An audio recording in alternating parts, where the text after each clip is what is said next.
What's going on, everybody? Josh Engleman for Awesemo.com, and I am back with my NFL DFS contenders on FanDuel for Monday Night Football, Colts and Ravens. Now be sure to hit that like button, subscribe to the channel, hit the notification bell so you know when everything goes live. Follow me on Twitter at Josh Engleman. Only place you're going to get updates to my sim results as we get closer to lock.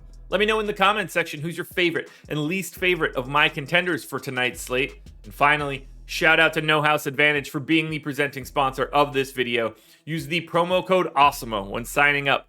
Get a little bit of extra cash on that first deposit.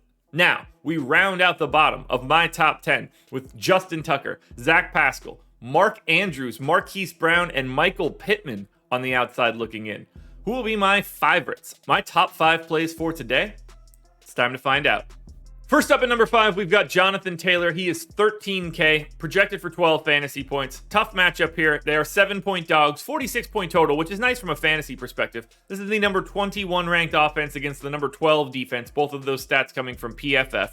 He's got a 4% chance to go for more than 25 fantasy points, a 5% chance to be the optimal MVP, but a 34% chance to be optimal in the utility spot. Now, he looks okay, but Pittman is not all that different than Taylor, who's not all that different from number 4, who's really all not different from number 3. This middle section really packed together, kind of tight to sift through it. But even still, this is enough right now to get Jonathan Taylor into my favorites. Now this one works for some money savings. 10K Lat Murray is at number 4. He's projected for 10 fantasy points. Gets the benefit of the opposite side of this matchup. 7-point favorites, 46-point total. The number 13 offense against the number 16 defense, again, according to PFF.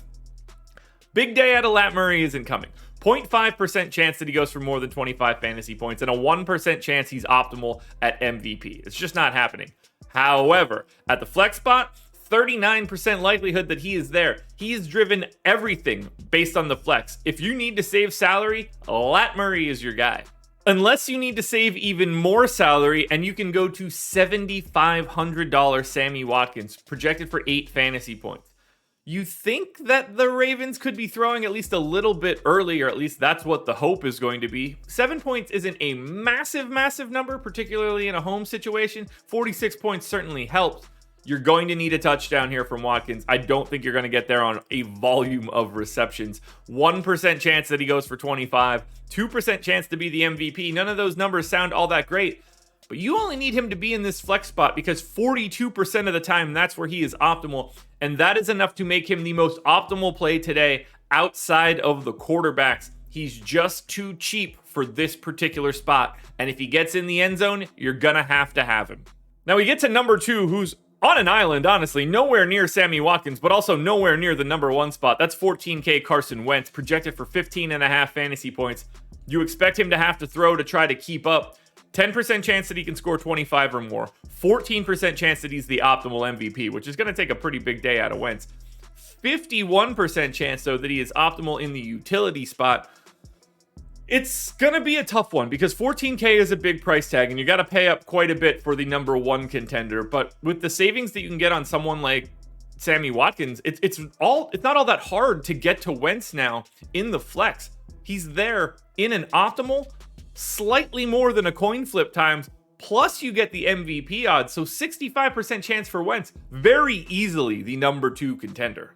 Now, before we get to that number 1 contender, one last reminder. Like button, subscribe to the channel, notification bell so you know when everything goes live. Head to Twitter, follow me at Josh Engleman so you can get the updates to my sim results. Hop in the comments section and let me know who's your favorite and least favorite of my contenders. Or is there somebody that I'm missing for this week? I definitely want to know that. Finally, shout out to No House Advantage.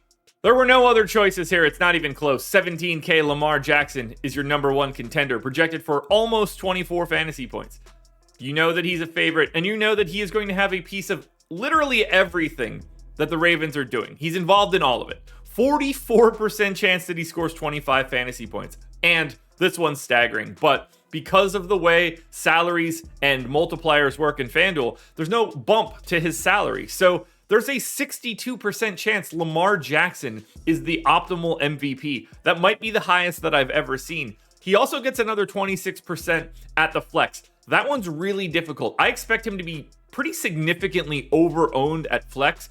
it's kind of MVP or bust for Jackson. Not totally. I mean, 1 out of every 4 times he's in the utility, but he won't be owned this way. It's just really hard to justify a $17K salary without the multiplier. But what's not hard to justify is this. Unquestionably, Lamar Jackson is your number 1 contender on FanDuel. It is not close. It's not even in the ballpark of close. He's double Sammy Watkins, who's in 3rd. Alrighty, folks, that will do it. Those are my NFL DFS contenders on FanDuel for Monday Night Football, Ravens and Colts. There's a DraftKings version of this video around here somewhere. Make sure you check it out. I will be back again on Thursday with another edition of the Contenders. Good luck tonight, everybody.